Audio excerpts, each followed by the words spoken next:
Hi everyone, Jolyn here with Edmonton 55, and I want to thank you for joining me today. Today we're going to talk about housing options as you age, and this is a particularly important information session because until you understand the language of all the options out there, it's really hard to make decisions about what is the best for you and your circumstances. So today I'm hoping to give you some clarity to help make things a little bit easier for you to sort out those options for you, not only now, but also as your needs change in the future. So give me a quick second here. I'm just going to share my screen and switch to our presentation here. And we'll walk you through this. And I will ask that we reserve questions until the end. But if you have some questions, type them in the chat box and I'll definitely take a look at them as we're going along. So let's get started. So for those of you who haven't had a chance to meet me, my name is Jolyn Hall. My company name is Edmonton 55. I have over 25 years of experience working with older adults. I started my career as a registered nurse and a home care case manager. I did that for close to a decade, and then I moved into seniors housing in management positions. And I've worked in not-for-profits and I've worked in for-profits. And I did open a new residence, part of a team opening a new residence in North Edmonton very recently as well. But what I've discovered over those 25 years is that everybody, whether it's families or older adults, get confused, get overwhelmed and mixed up about what their choices are for housing. And the reality is housing doesn't fit into healthcare anywhere, but it's as important as healthcare. Our house, our environment, our setting sets the tone for our health and our well-being as we age. And after 25 years of seeing nobody had stepped into this gap of information, I really felt like I needed to be there. So about 2 years ago, Edmonton 55 started as a housing resource and information for families and older adults. And it's just grown from there to the point that I'm also a seniors real estate specialist with Schmidt Realty because many of my clients still had a home to sell. And so now I do housing from A to Z for all of my clients, whether that's staying at home to age in place, whether that's making a move into a different home or retirement living or long-term care option, or needing to leave your last home. So let's get started today. We're going to do a bit of an abridged discussion. We're going to talk about buying versus renting. We're going to talk about understanding the different types of housing and how to choose that best option for you and your circumstances. So the biggest question is, well, what are the current housing options? You might have heard some names being tossed around, but for those in Edmonton and area, there's a lot of choices. You can stay at home, you can downsize, you can go to an adult bungalow, a condo, a senior's apartment, a lodge, supportive living, designated supportive living, retirement living, independent living, assisted living, memory care, nursing home, long-term care, continuing care. And this just gets overwhelming. What's the difference between each of these? How do you decide? Not all independent living's created the same, not all assisted living's the same. So how do you make sense of all of this? And that's what I'm going to try to help clarify. So we're going to start here because the first thing I have to have a conversation about when I meet with a family or an individual, it might be in their home, I might be meeting them in the hospital because they've been told they have to move. But one of my first questions is, do you intend to own or rent? And we're having some conversations about what is best for their financial situation. And so owning and renting comes with pros and cons, and really this is a personal decision. You need to decide what's best for you. So for owning, some of the considerations is that it preserves your equity in the house. It is an investment, but you have limited access to it if you need to use it for extra care, extra services. You generally have higher utility costs, your property taxes, as well as insurance. You may have larger maintenance costs because things like shingles and furnace and hot water tank do come up from time to time. It can be harder to travel or move because your insurance company is going to expect that somebody's inspecting the property every 3 days. So you do have to rely a lot on neighbors or friends to help with that aspect, and it makes it kind of difficult to manage. You have full control over the decor and what you're doing, especially inside your home. You might have still quite a bit of control on the outside, depending on your neighborhood, but it's your choices. And if you want to repaint the walls, you can. You don't need permission. But to age in place, to stay in that home a long time, healthy and well, generally you're going to have to bring in services. There's going to be some things that become too hard for you to do. And I haven't found that home yet, that has a housekeeper built into it. So you're very likely going to have to hire in services. And then there's also a point that your home can become a prison. If you aren't able to get out of your home, if you can't manage the stairs, maybe you've even lost your license, getting in and out of your home into the community can be hard. And you are at more risk of social isolation if your friends aren't able to come to you and you aren't able to go out. So as we look at renting, you've generally already sold your property, or with renting, you just have access to all your savings and investments directly. You can now use those investments and savings for other services that you may need. You have a lot more freedom to move in that you may have a tenant agreement that just requires 30 days notice. So it means if the grandkids move across country, if your kids move for work, or something changes in your community and you just, somewhere you traveled, you want to go back to, you have that freedom and it can easily up and move, much more so than trying to sell a house and being tied to that sale. You do have limited control over your space in a rental situation. Often you don't get as many opportunities to redecorate and renovate the way you want to. Oftentimes you have more increased social opportunities. It can be a blizzard outside and you still have that ability to go knock on the door of a neighbor if you've gotten to meet someone, or if you have a friend and connection in the building. Chances are you're going to see each other and have some conversations passing to and from the mailbox. And you have that freedom from maintenance that, if the hot water is not working, you make a phone call to the landlord, they deal with it, and it's their cost and expense to fix. Now, what many people don't understand is that there's a third option. You can own, you can rent, or you can have a life lease. So a life lease is a specialized agreement, usually happens in rental type buildings, where you put down a sizable sum of an equity payment. So it might be 100,000, 200, 300, 400, 5,000 or more. And that buys you into a portion of the building. And then you still have a monthly payment for services. So it's a little bit like renting, a little bit like owning a condo. It's kind of the in between. So if you're choosing a life lease, it does preserve your equity because that's kept in their accounts and you get it back, but there's a deduction. Usually 4 to 8% is the common deduction I see in Edmonton. So your investment is fairly safe, but it's not going to grow. It's just going to stay there. So it's equivalent of sort of putting it in your sock drawer. It's just sitting put. You still have monthly costs tied to the services in the building, and that can still change. So there's a little bit of unpredictability there still.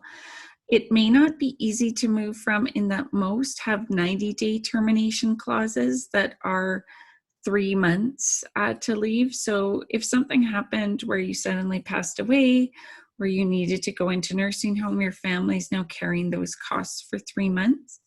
You still don't technically own the space, so you don't have full control. Every contract will give you different limitations as to what you can and can't do.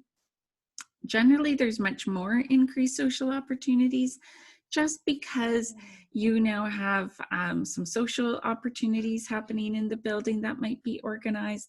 It just is set up to be a little bit more of a communal environment, and you still have that freedom of maintenance. So as you're thinking about your next move, give some thought to when you leave your current home. Would you own? Would you rent? Would you life lease? Now, I always get questions, well, how do I decide? Well, ultimately, the decision is yours. But if you're looking at timeline, there's some really rough guidelines. So I'm not making decisions for you. You still need to do what's in your best interest. But generally, if you're looking at owning, you want to own for 10 or more years. And that's for anyone of any age. It takes time with the markets going up and down to build equity in a home. And so you want to make sure that you're there to ride those ups and downs and that you're still coming out somewhat ahead or at least even in the market. And so that often takes 10 years. Now, an exception might be things like condos right now that we know we're at a fairly low rate of what condos are selling for, and we expect that to be starting to rise. So right now, when you're getting in at the bottom on the market, in 5 years, you'll probably have gained some equity and be in a pretty good stance. So usually we look at owning if you're looking at a move for 10 plus years. Sometimes it can be advantageous if you can catch at the bottom of a market, but that gives you a rough idea for owning.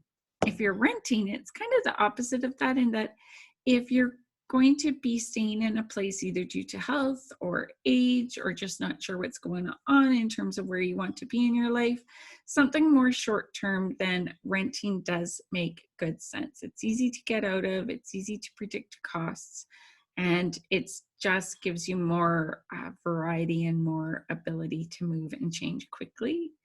And life lease kind of falls in between because you've got that equity payment.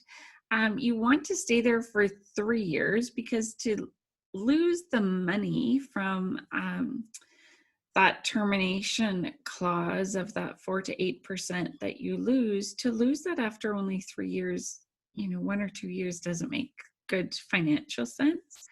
And again, if you're going to stay there more than 10 years, you're really losing out by not being able to invest that money properly yourself and gain interest year over year on it. So a life lease is a great in-between option for sort of that 3 to 10 years. Again, there's exceptions to all of this. Do what works best for your circumstances. This is just solely my opinion as to what may work best. Now, we hear all the different terms that we talked about: the independent living, the assisted living, condos, bungalows. What do I do? How do I figure it out?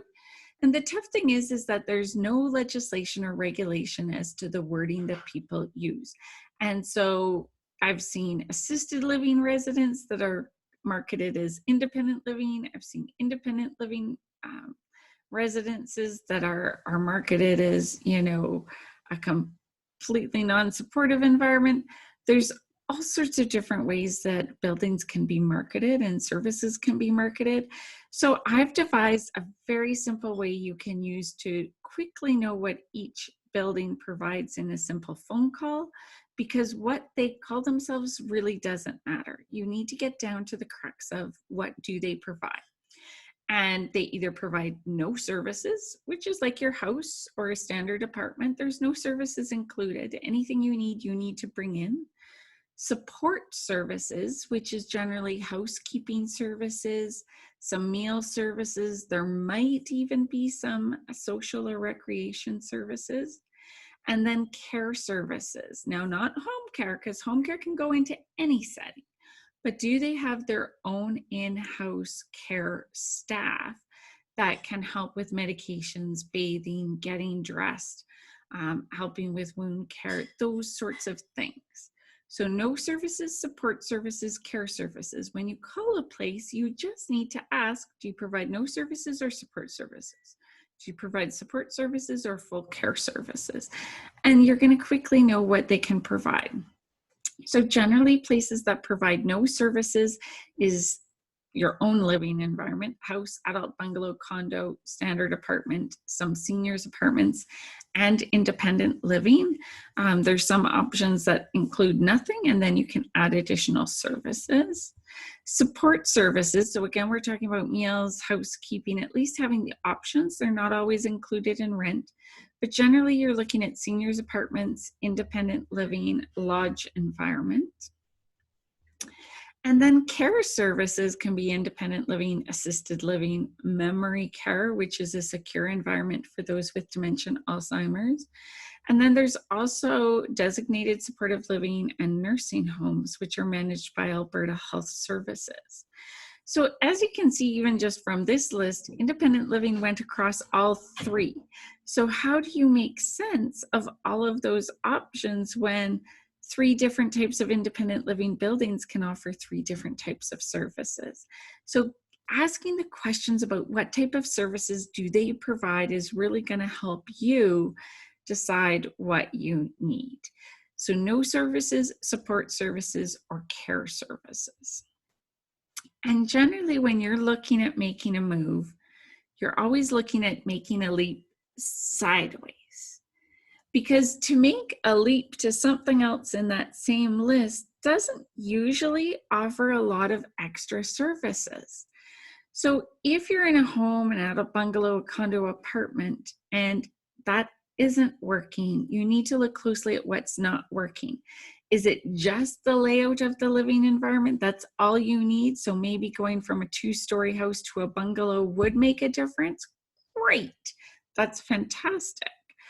But if it's more than that, the meals are getting hard, the maintaining the house is getting hard, those sorts of things, then maybe making that leap over to support services for your next move makes more sense.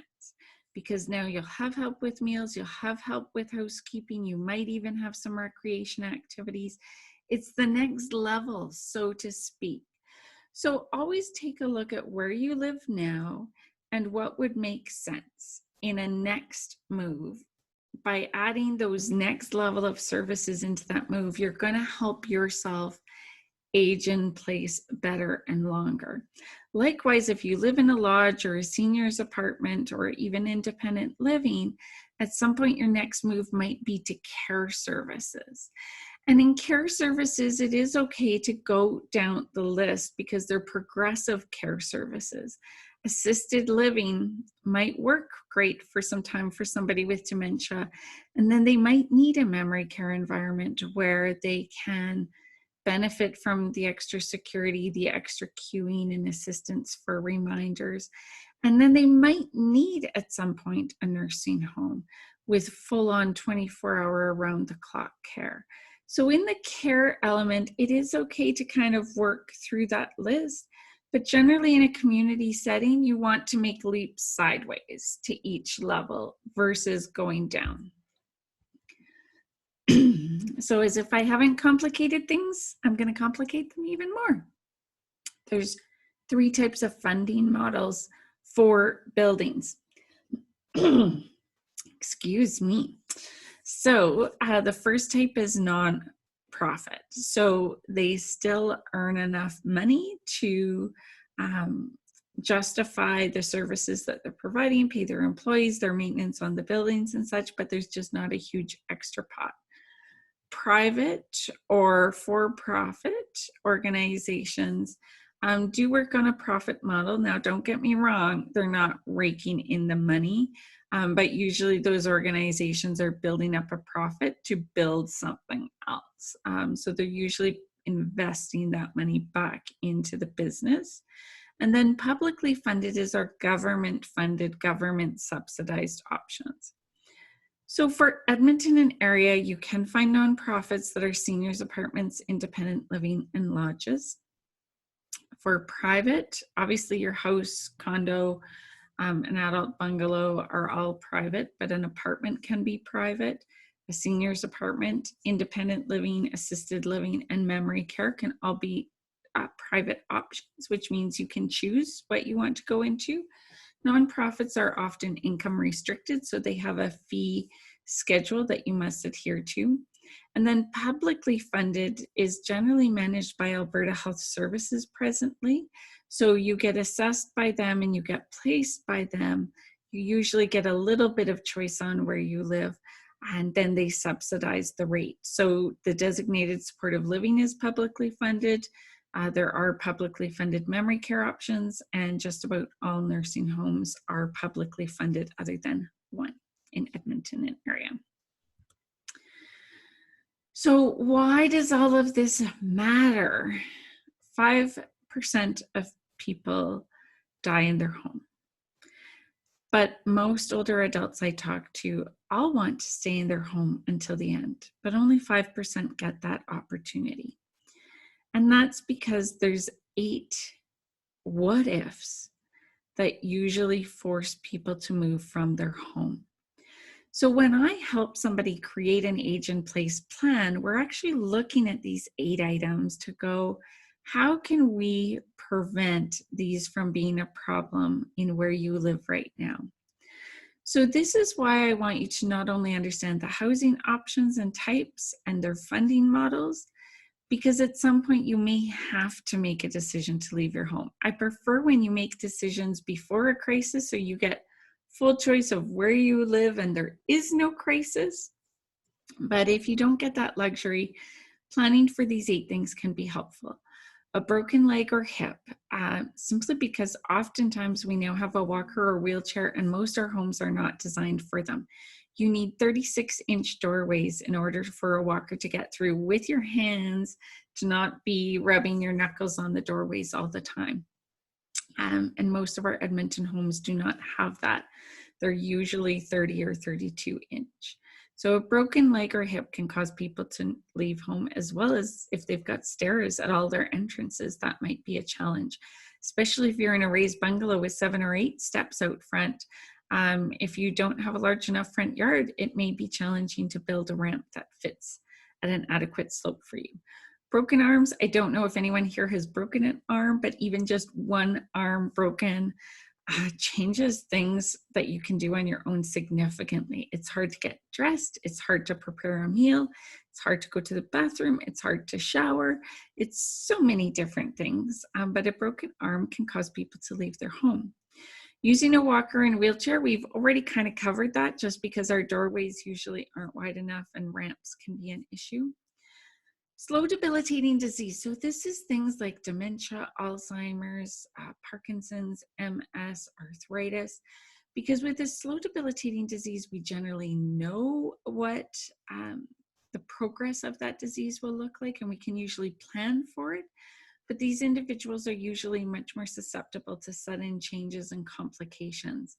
And it's those sudden changes that can really force somebody to have to leave their home because things change dramatically for them.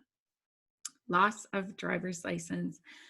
In Edmonton area especially, we are so dependent on our cars. It's hard to get groceries, it's hard to get to the pharmacy, it's hard to get our hair cut, it's hard to get to our doctor's offices. We don't have a lot of what's called walkable connected communities, in that it used to be everything was within a block or 2 walking distance, and that's not the case anymore. So what many of my clients have found is once they've lost their license, they are paying huge transportation costs to continue their lifestyle, whereas we can plan where they live so that if they lost their license, they're in a connected community, it can make a difference. So loss of driver's license can suddenly force people to leave their home because their community isn't connected enough for them. Decreased vision is a tough one because with that disability, there often is a lot of reliance on others, especially if you've lost your vision fairly suddenly and haven't been able to learn how to adapt and to manage. And the death of a spouse or caregiver, because a lot of times as couples, we get so enmeshed into each other that one handles financing, one handles meals, one handles house stuff, one handles outings and medical appointments, that if one passes away or is seriously ill, then the other one might be missing half the things that they need to get through their day.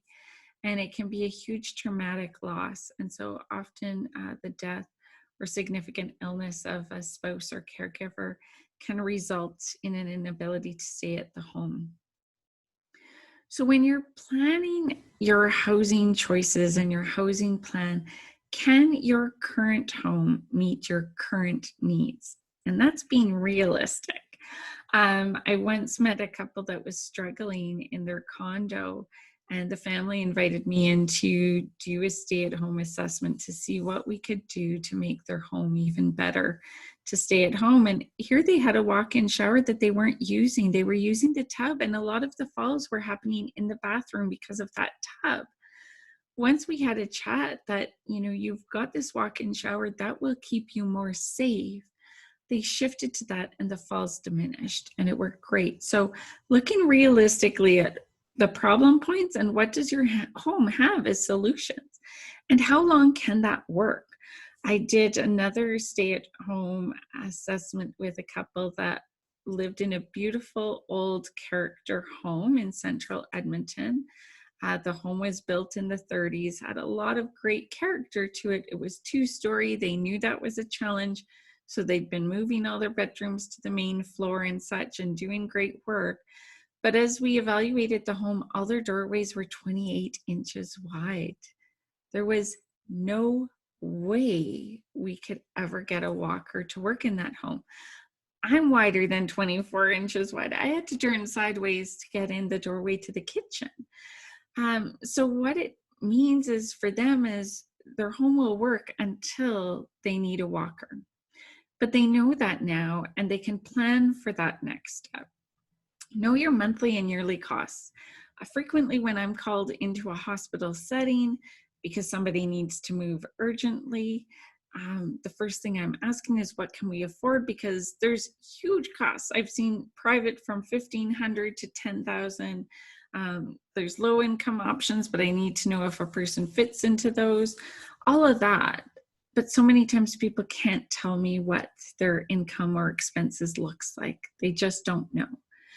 Always know that. Review it once a year so that off the top of your head in a circumstances, you can indicate what that is. Know what services you can access in your community. Can you get a dentist or dental hygienist to come to you? Will your denturist come to you? Will your hearing aid specialist come to you? Who can cut your hair that can come to your home? Do you know plumbers and carpenters and other service providers?